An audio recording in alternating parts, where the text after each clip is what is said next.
today's webinar, which is on production and the health and safety considerations for face-to-face events. We are all raring to go, as I'm sure you all know.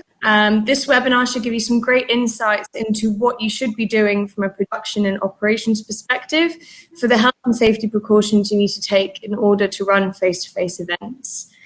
We're running these webinars as we really want and hope to bring together the events industry that Informa Connect is very much a part of, and we want to give back to our community. So just a couple of quick housekeeping tips before we get started. If you face any connection issues at any point, just refresh the page and make sure you're using Google Chrome. If you have any questions throughout the webinar, please just post them in the chat box and the panel will address them if they can fit them in. Our moderator for today is the awesome Ted Bloom, and as I'm sure you all know, he is the director at DXB Live with many years of experience in the industry. So Ted, over to you. Thanks, Louise. I'm not sure how awesome I am, but I will try and measure up to that. I feel like I want to hide into nothing already, but anyway, thank you very much.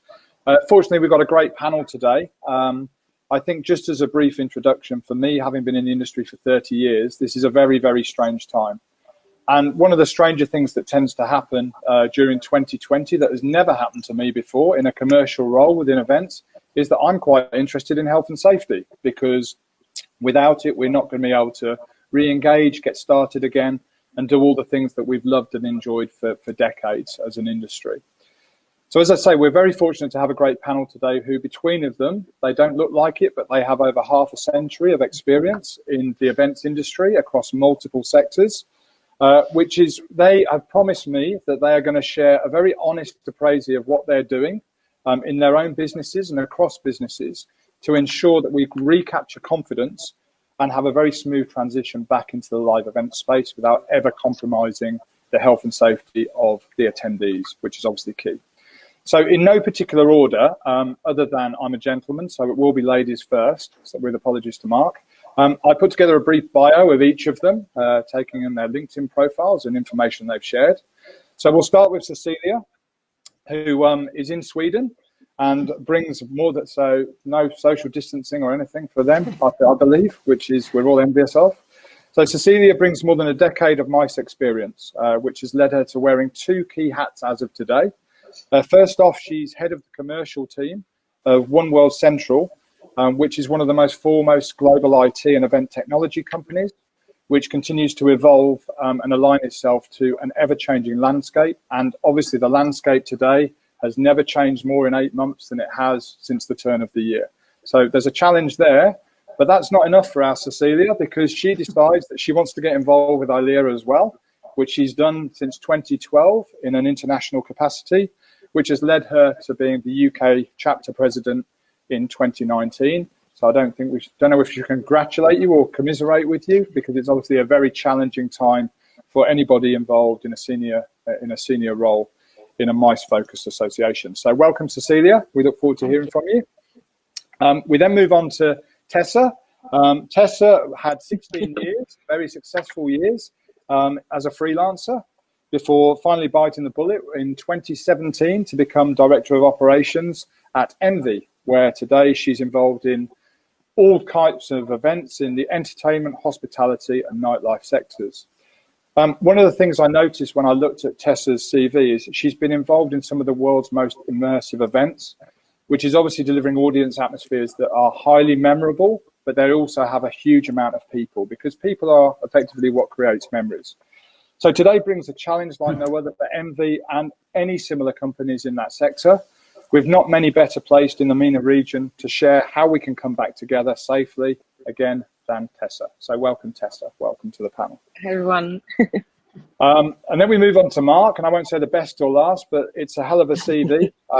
Mark has been involved since the late 90s with industry heavyweights, Canon Communications, ITE, Tarsus, and since 2018 Informa Markets, all of which have been interestingly been in senior management roles, but across show ownership, business development, and also operational delivery.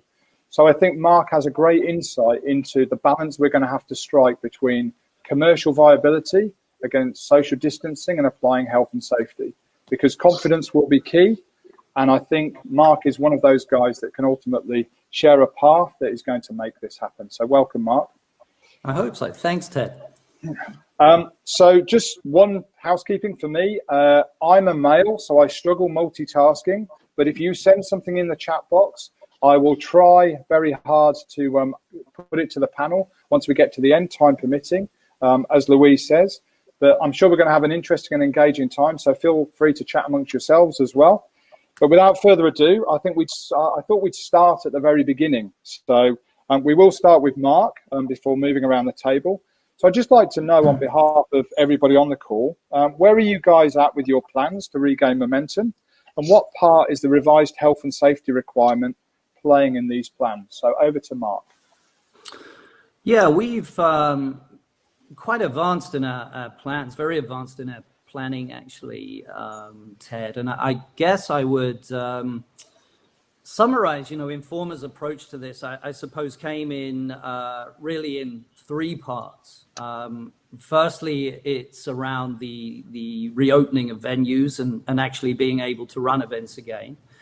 Then it's around differentiating what was initially termed mass gatherings from what we now like to term organized business events. And Informa is really clear that what we do is we organize, we're really in the business of putting on organized business gatherings. And that's very different to a mass gathering, because we can influence the behavior of our attendants. And then I suppose that the third area is really, once we're able to get back to work, how do we work with venues, work with states, work with governments to ensure that we oil the wheels of commerce to get our exhibitors back and our attendees back. And so they're broadly the three aspects of the way we've looked at this. And the first two, actually opening venues and ensuring that organized business gatherings can take place safely, are really very, very interlinked. And so we work together with industry partners, actually, industry trade bodies, and primarily what previously were perhaps our competitors. Now we refer to them as our peers, Clarion and Reed. This is really, we felt, an issue that is so pressing that it deserved us to pool all of our resources into creating a set of industry standards, if you want to call them that, or principles or guidelines that we could share with the rest of the industry and help people work around the issues of coming back to running events safely. And so we developed a set of principles called All Secure. And All Secure actually sits under four pillars. The principles are physical distancing, cleaning and hygiene, protect and detect, and communication. And within All Secure, there are broadly 35 different guidelines that organizers can choose to implement to, I suppose, make an event safe within this period of new normal, as it's being called. Thank you, Mark. Tessa, what's to add? Yeah, for us, especially regaining momentum, we started that a little bit by Tomorrowland on the 25th and 26th of July. That was an event where for the first time all those safety measures were in place, where we had to adhere to all the social distancing regulations, to kind of use it as a pilot case and a test case for event restarting here in Dubai. For us, of course, it's very hard to create the same visitor experience. The visitor experience that we talked previously about, of having 8,000 people in front of a Mojo barrier line, dancing all together, people tighten it together. It's just different when you need to adhere to all those social distancing measures. That being said, having all those measures in place did give a signal to both the industry and the visitors and the government that it can be done. And we're very happy that in collaboration with the government, we were able to showcase that and give it a little bit of a kickstart now for the time being. And we're just going to build on that, regain momentum by slowly building on top of those experiences, creating events where the social distancing measures stay in place, but the experiences for the visitors stay intact.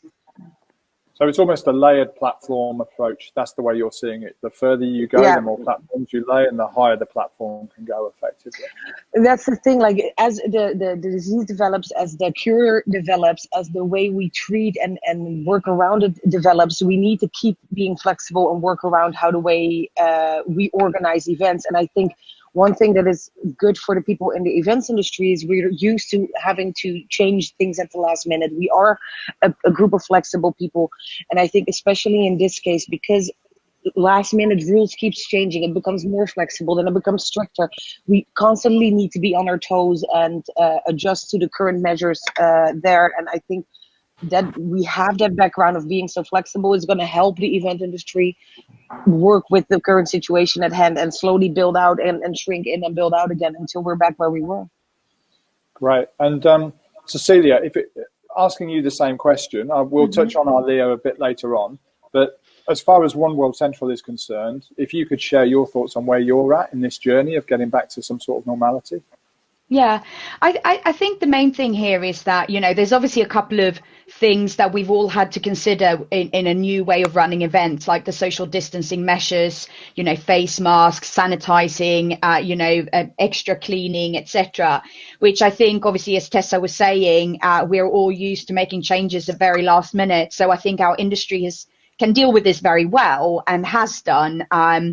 But the thing for me is that I do believe that a lot of the things that are required right now in terms of health and safety and the way that we deal with it, we were already doing. And I think it's just that we need to communicate it in a better way to make the consumers and the customers feel more safe. Because before, health and safety was always an integral part, but it was never at the forefront. It was never the thing that you communicated to your customers at your events and your exhibitions. Whilst now the communication, I think, is very key for people to feel confident that you are producing a safe environment. Although, most people working in events will know that, it is about the end consumer, if you're doing sort of a bigger trade event, etc.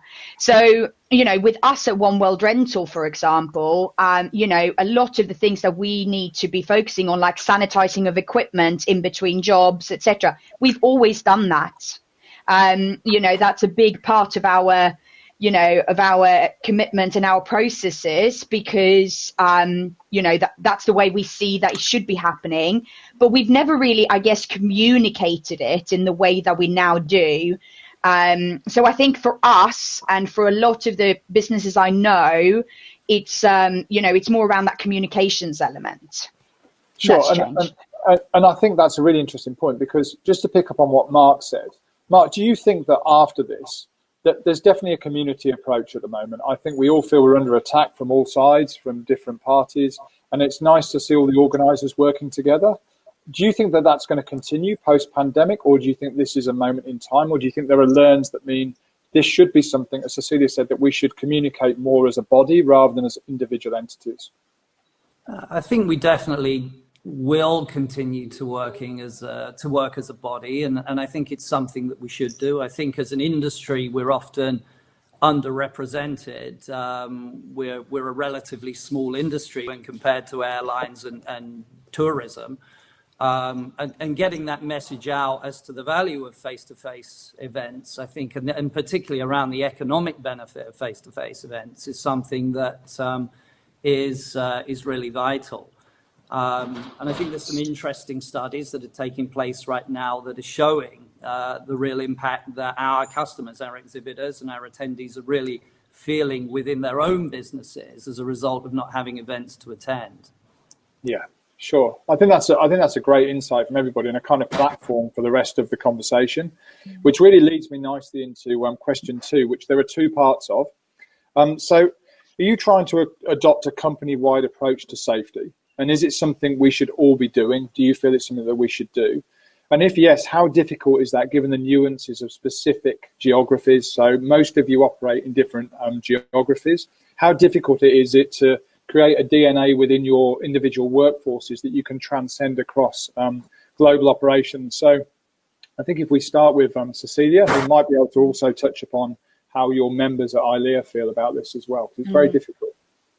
Yeah, and I think I guess this question comes back to what we've talked about now with Mark as well, about us becoming one community, because this is a global issue. So ultimately, the way that I feel about this and the way that I've seen, you know, especially in ILEA and us as a business at One World Rental, we are a global business. It is about looking at as one industry, and you know, about helping each other. So, you know, at ILEA, for example, you know, all of the resources and all of the webinars that we produce to help our members, even in different regions, are shared globally, because there's things that's going to help each other in different regions. Obviously, you have regulations that are, you know, geographically determined.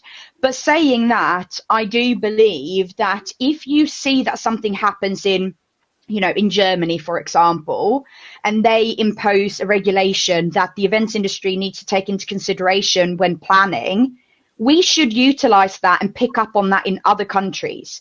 Although that might not have happened, that there must be something behind the reasoning of that taking place. So if we're ahead of the game and, you know, utilizing that at that point, I think that's going to help everyone.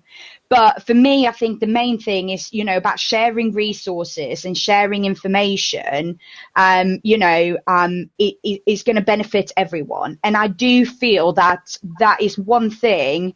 If we can take something really positive out of this, that would be one thing that I feel that, you know, the community and the events industry have started working a lot closer together and sharing information. As Mark was saying, previous competitors are now peers.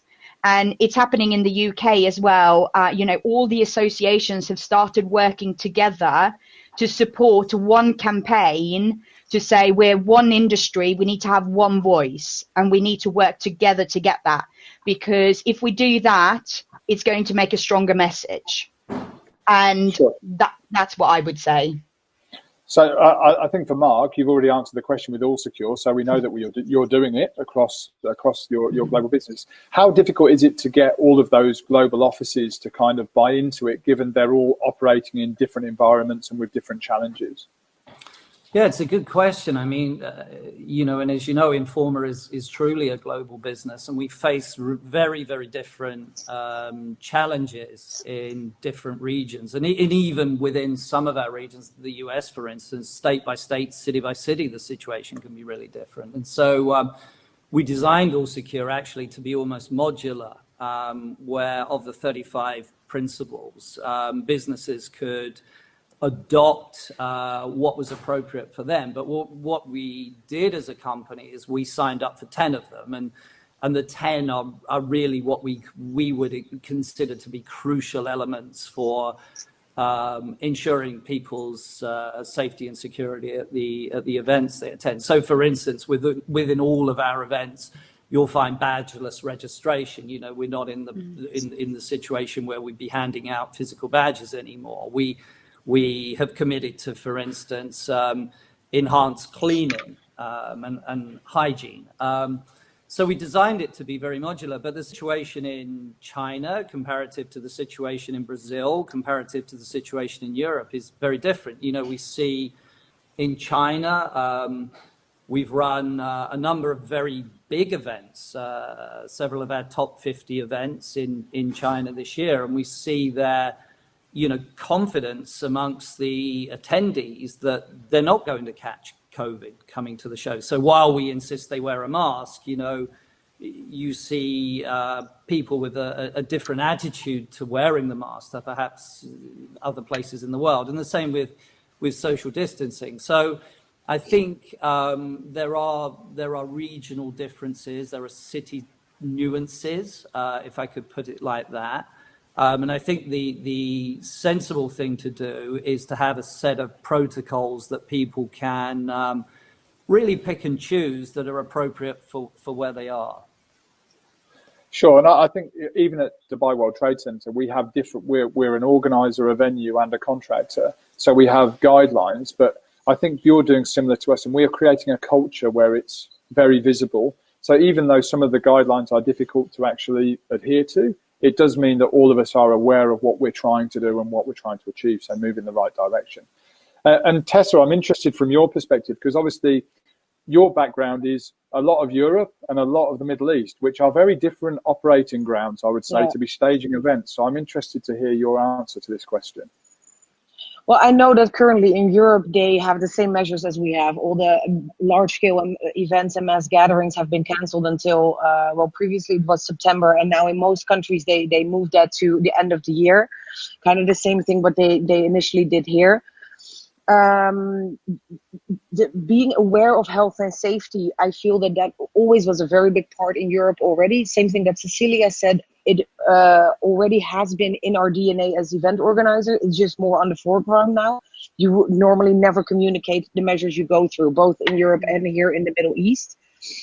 And the measures that need to be in place now, from disinfecting a venue to the sanitization process, both your crew and your visitors need to go through, the temperature checks, everything that we work on as a team together and as an industry together to make these safe events. I think these are the non-negotiables that we need to work in now. And as Mark said as well, you create the different building blocks, and depending on the strictness per country, the risk factor per country, you kind of build on that.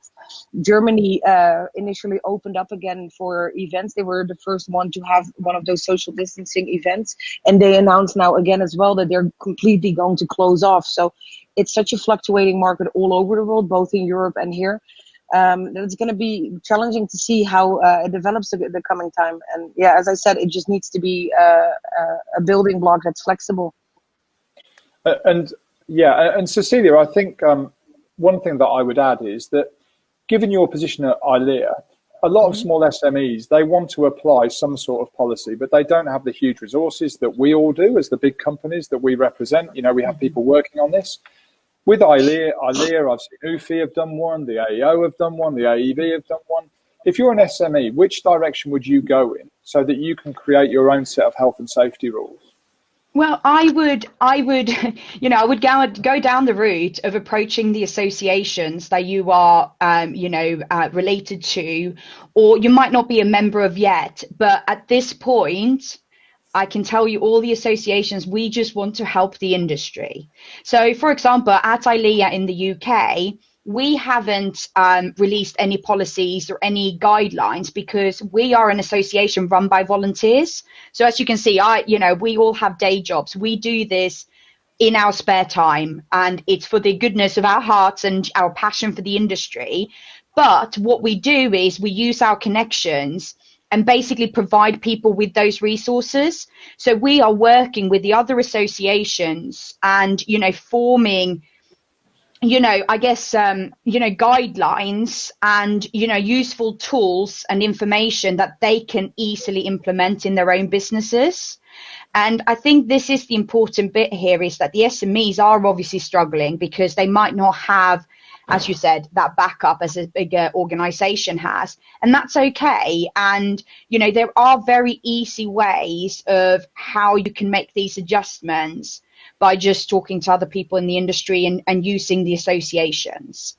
I hope that answers the question. Yeah, and sure. And I can see there's a question on the chat box as well from Nancy asking whether it's possible. I don't know whether Nancy works for Informa or not. Hopefully she's already seen the policy if she does. But is this something that Informa are doing internally, or are you happy to share, Mark? Is that No, it's very much a document we're happy to share with the industry, and we work with UFI, we work with CISO, we work with the AEO and people like SASIOS and Hong Kong Exhibition Industry Association. So we've worked with a lot of people to create it. So we're very happy to share it, and we'll find a way to do that.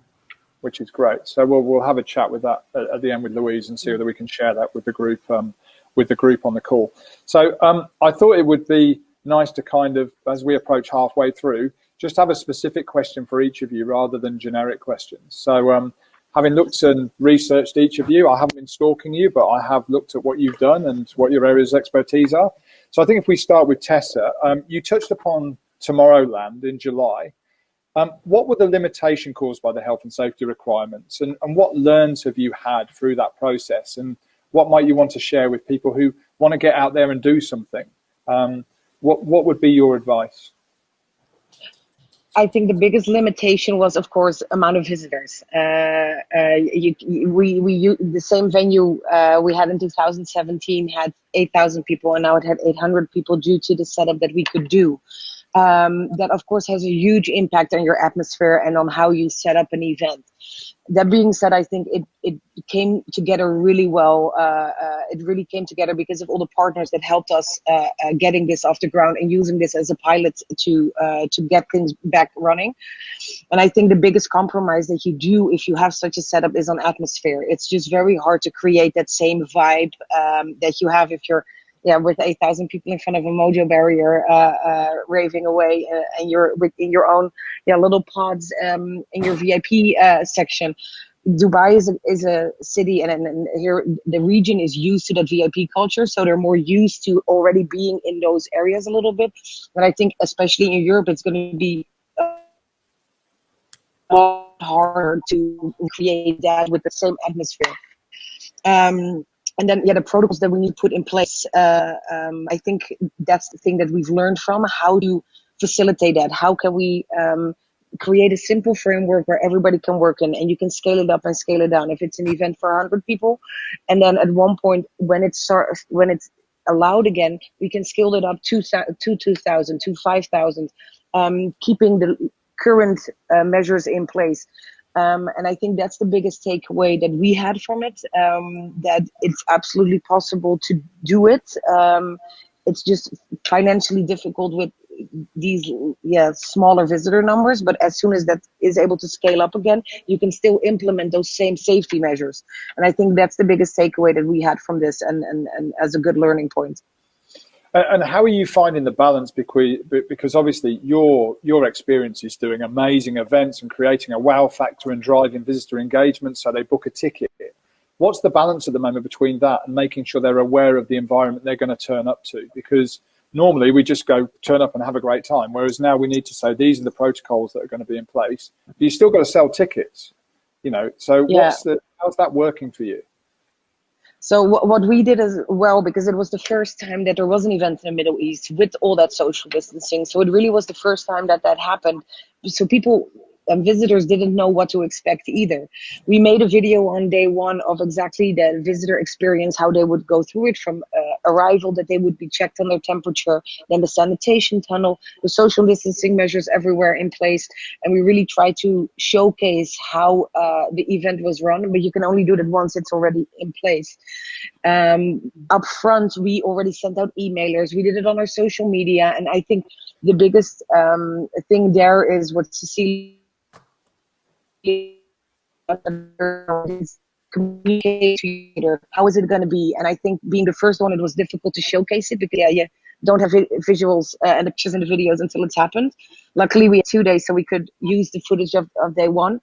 But I think once this will happen more and more and more, visitors will become aware of how it is set up. Everybody by now is so used to keeping their distance, keep your mask on, that I think as soon as that becomes the new normal, the dreadful word, that it's going to be easier to get people to adhere to that. And then this way you can start scaling it up, and hopefully we'll be back with each other shoulder to shoulder on the barrier line somewhere around 2021. Yeah, amen to that. Look forward to that. Mark, I've got to say, I think your question is probably the toughest one I'm going to ask today, but I'm going to ask it anyway because you're a man of vast experience. So I'm sure you'll find it easy, even if I think it's quite difficult. With the pandemic, there's obviously a fine balance. You're under commercial pressures as well as health and safety, and applying health and safety to the event environments, because at the end of the day, confidence is key. It takes one case of COVID on your exhibition floor and there's going to be a detrimental long-term effect. How are you finding the balance at the moment between health and safety against commercials, and what are Informa doing to make sure that everything works as best as it can in the current situation? Yeah, I think, it's important to say that Informa puts the safety and the well-being of all of our stakeholders, not just attendees, as the number one priority. And so I think to the earlier point, we, I guess, accept the additional cost of implementing things like All Secure as being, that's just the new cost of doing business. We have to ensure our attendees and stakeholders are safe. Beyond that, we've, I suppose, really lent into what for us is not a new world, but in many ways a new experience of digital and hybrid events as well, to try and ensure that exhibitors and attendees are driving additional value from the events that we're running. So whereas in the short term or medium term, perhaps we're impacted by confidence, by flight limitations, by that sort of general confidence level being reduced around attending live events. We're also trying to run virtual events alongside to ensure that exhibitors are getting the full and attendees are getting the full value of attending. And that's something that, we're finding is a really interesting experience. And certainly I would describe it as attracting a whole new breed of attendee and of exhibit to our events that we've never seen at our live events. So we feel that's a really positive experience that we've discovered and had, and that's something that we intend to continue into the future. It's not something we see will just disappear once we're back to running live events as we were in 2019. Yeah. So just going off piece for a second, a very quick question, which isn't really to do with health and safety, but it's interesting nonetheless. Do you think virtual events are making physical events more or less attractive? I think more attractive. I think that, we're maybe all webinared out by now, but I think that perhaps as much as demonstrating what digital can do, it's demonstrated what digital perhaps can't do. And so I think that if I look across Informa, the 3 event divisions that we have are working across, broadly conferences, across conventions, and across, traditional mass trade shows. And I think that the digitalization or hybridization programs that we've done are really extending the brands, actually. So I think it will be a positive impact to the physical events. But I think there's no doubt that people want to get back to live events and meeting face to face. There's a serendipity or a sort of intangible factor to what you can do live to what you can do digitally, I suppose. Yeah, definitely, and I think we would all agree.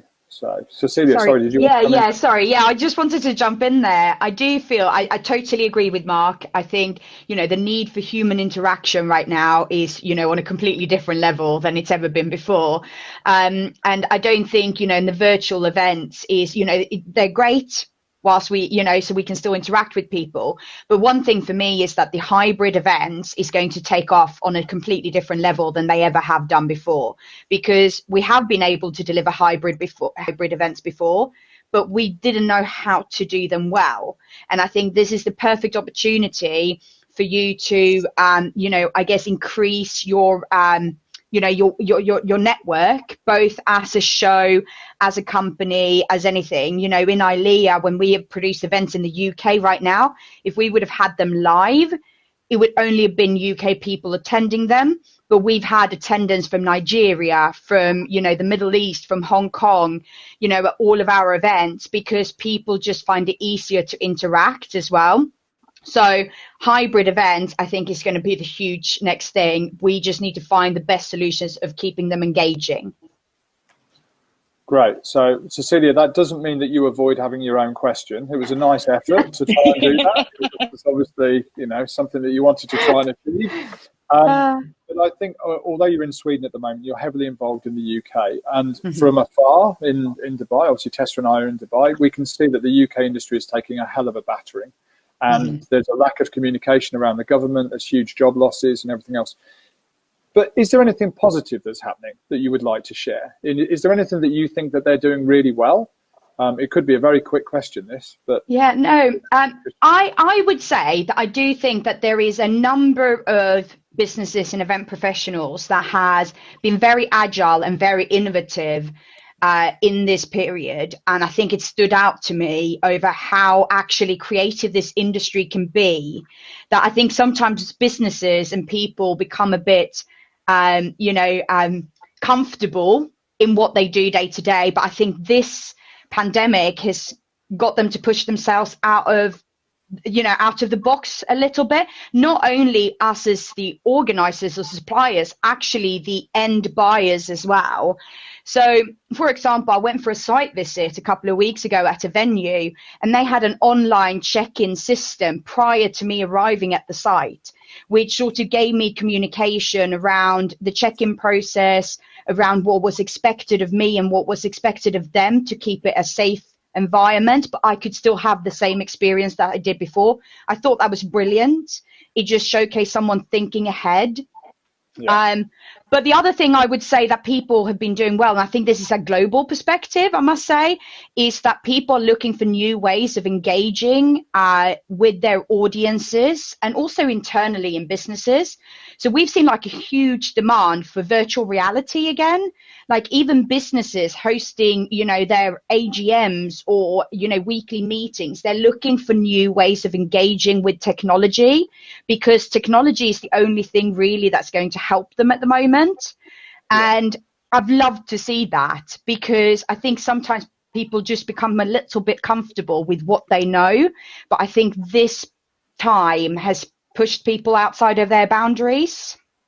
My view, I'll give organisers all the credit. I think they're doing a great job keeping all their audience warm for when physical returns. I think it's very hard to monetize virtual. And I think there will be a hybrid version as we move forward. And for us as contractors and suppliers, that will certainly be the case. But I think, everybody's, like you say, everybody's trying, which is always a good thing. So that brings me on to really that every day the world is changing, every single day. And all of us have events that we are looking to do in Q4 or Q1 2021. So my question to all of you is, with travel, venue guidelines, I mean, I couldn't tell you where I can fly to the UK from at the moment, because it seems to change every hour, if not every day. So given all the challenges you're going through, how do you stay focused on creating an event when everything might change? Because hopefully in Q1, we'll have a vaccine and people will be able to open up again. But at the moment, you have to adhere to guidelines which are in place for today. So how are you managing to kind of move forward in the right way? And I guess we'll start with Mark, being the global man. Yeah, I think that really we're communicating. For us, it's been about staying consistently engaged with our audience, both attendees and exhibitors, throughout the process. And so, part of our, we mentioned a little bit about our virtual strategy. Our virtual strategy is also designed to enable us, as Cecilia says, to stay engaged with our audience. But it's really not losing the relevance of our brands. The industries that we occupy really do want marketplaces. They really do want an annual or biannual hub to come together. And so for us, the challenge has been really staying in front of everybody and keeping everybody very engaged in what we're doing and communicating to them that when we are in a position to go back to live events, that we can make them safe within that environment. Great. Cecilia, would you like to add? Yeah, well, for me, it's in our business, One World Rental Day to Day, we focus on innovation. We're really trying to ensure that we stay ahead of the game so we can help our customers, really feel that they are evolving their events right now, whether they are virtual or they move over to hybrid or they come in live. So we are really investing a lot in new technologies, new products, and just consistently innovating, I think, because we feel that we've got the safety measures in place, and we're not an organizer, we are a supplier. So it's more around just focusing on the customer and making sure that we can bring back engaging events for them as quickly as possible. Yeah, definitely. And I think there is definitely going to be a place for virtual. And just before I go to Tessa, we've had a question from the floor from Christian. Can we just go around the panel, one word answer, well, 2 word answers. What's the next virtual event you guys are going to, and when is it? So we'll start with Mark. What's the next virtual event that you will be? If I read Christian's question correctly, it's not work. I did try to buy a car by having a virtual tour of the car, but I'm not sure if that counts as an answer to the question. I didn't buy the car, by the way. Oh, well, there you go. There's an advocate for physical Not attendance. active. Cecilia? Well, I will do one tomorrow morning. I actually do an exercise class with my friends every morning at 6 a.m. and it's brilliant. Okay. 6 a.m. I don't know. Do I work in events? I'm not sure. I think, Tessa, you can probably answer the question as well, and then we'll have your virtual event. I answered it in the chat box. Yeah, actually, I have drinks after Friday after work drinks and a pub quiz with my friends from different countries. So that was never possible. They would go off on Friday afternoon drinks, and I would be here. Or now we literally have people from 3 different countries coming together. On Friday afternoon to do that. So that actually brought everyone closer together than it did before. So that's a plus side to the pandemic, I guess. Yeah, and as regards your plans, as you move forward with the world changing so quickly, I mean, say you talked about having 800 people at Festival City. If it had been changed to 2,000 within a week, I know we're a very flexible industry. So how are you managing? Yeah. I think that's the same thing that I touched upon before. Right now, as long as there's travel restrictions in place, we need to focus more on a local audience, not just from your visitor side, but also from your talent.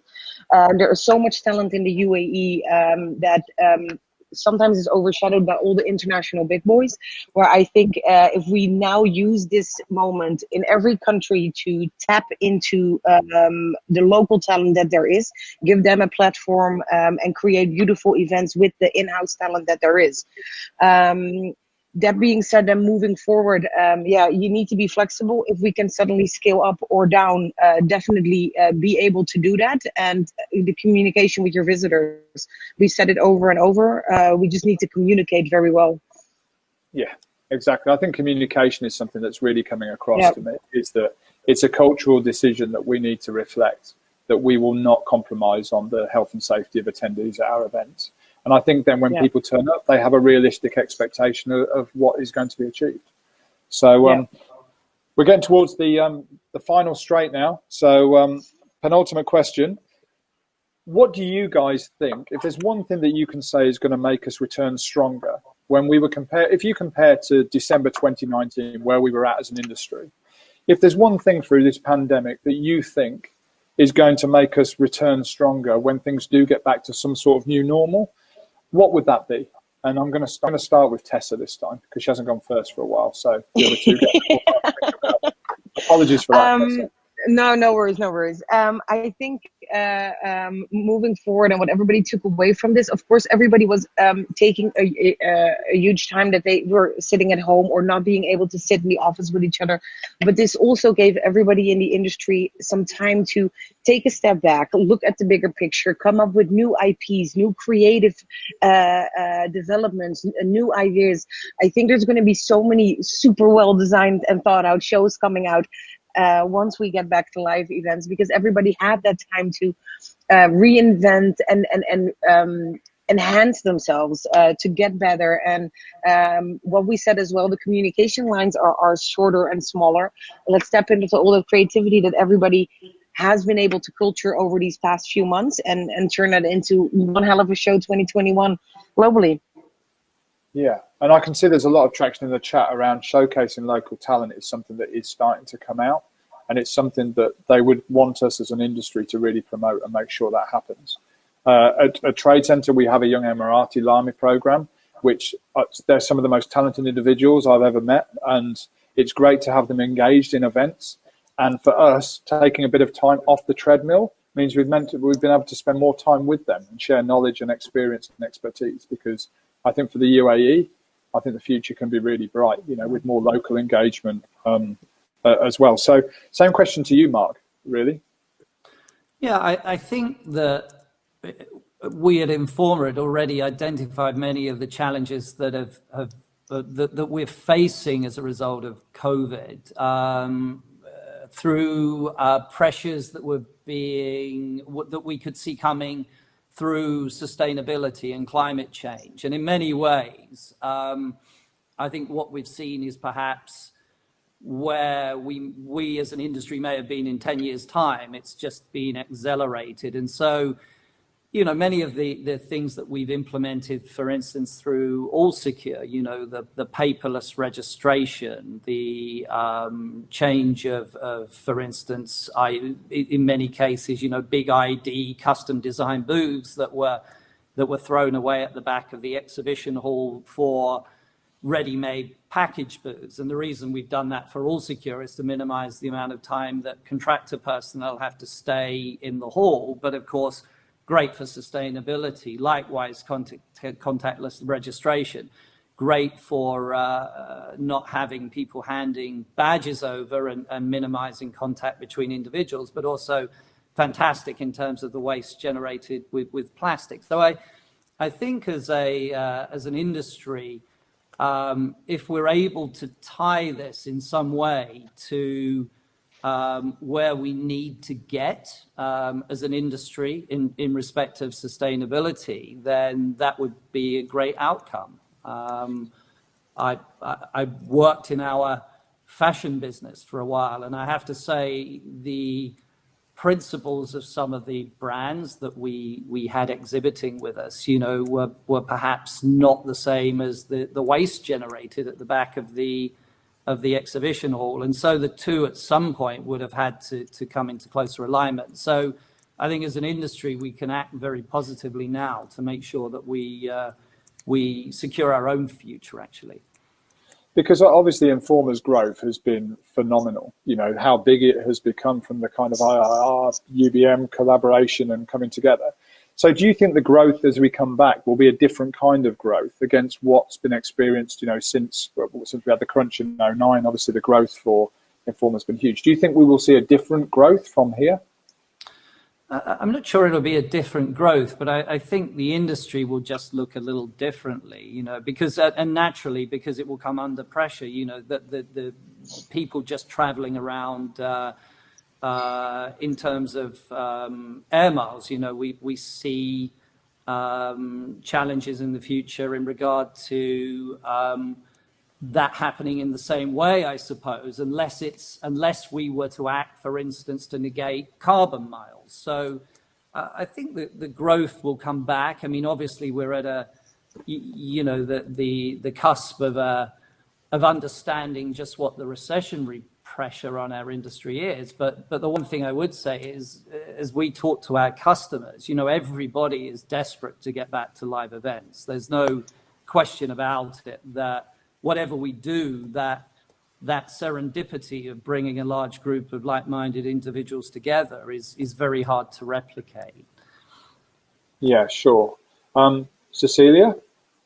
Yeah, I think, you know, I agree with everything that Tessa and Mark has said. You know, I think this really showcased where that hybrid events environment is coming into place as well, because we know large international events is just not going to happen yet. But I think if we can focus on the local environment first and then use hybrid solutions, so you can still have that reach that you would like, and we can share information globally. It's also obviously hugely important.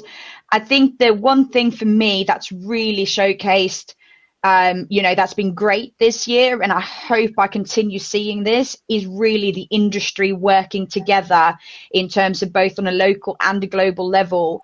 And by that, I mean, you know, you have meeting professionals, you have festival organizers, you've got exhibition organizers, you know, freelancers, creative events professionals. You know, sometimes they can be in their own bubbles, whilst I feel that at the moment we've come together as one industry, sharing our knowledge, working together, and, you know, fighting for our industry and the return of events as quickly as we can.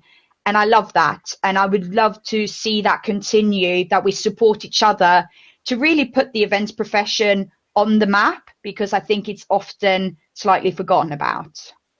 Yeah, and I said to you, obviously, I was heavily involved in the UK industry for a couple of decades, and to see what happened at the Nightingale hospitals and no mention of exhibition contractors, I thought was just appalling. I'll be honest with you. I mean, and I'm not being disparaging to the nurses, the doctors, the army, and everybody else. It's just it would have been nice for the industry to be recognised through the work they put in. So, given we're at 10-1, we do have time for a bonus question. So I'm going to try and take Rebecca Wilson's comment and turn that into a question. So forgive me, Rebecca, I will do my best. So how do you guys feel about the respective governments? I mean, this is a very difficult question because we all operate in different geographies. Do you think government at the moment could be more helpful in talking about, we were talking at 11:30 before we came on the call about the professionalism and the fact that we are professional B2B, most of us organisers. I know Tessa's involved as well in bringing consumers together, but how do you think government could help us more with giving, I presume it would be clarity, but I'll start with Cecilia. How do you feel that government, particularly when you're working with ILEA, could help more with clear community? We don't want people turning up and leaving with COVID. That's not what I'm talking about. I'm talking about how could they be more positive rather than negative with communication?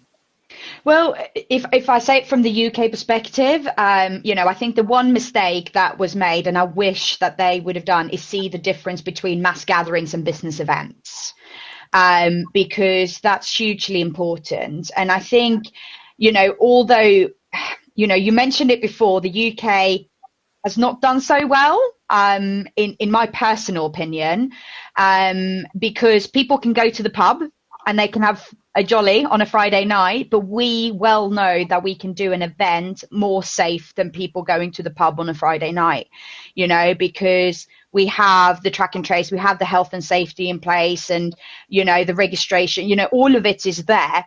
I think the problem was there was a misunderstanding of a mass gathering versus a business event, because at the beginning of the pandemic, Cheltenham races took place. That was just before lockdown, and I think it just sort of set up a negative impression. And this is what we're working on in the UK now, what I mentioned before around the one voice, one industry, because we create experiences, whether that's 30 people, 50 people, or 5,000 people, but we can control them in a completely different way.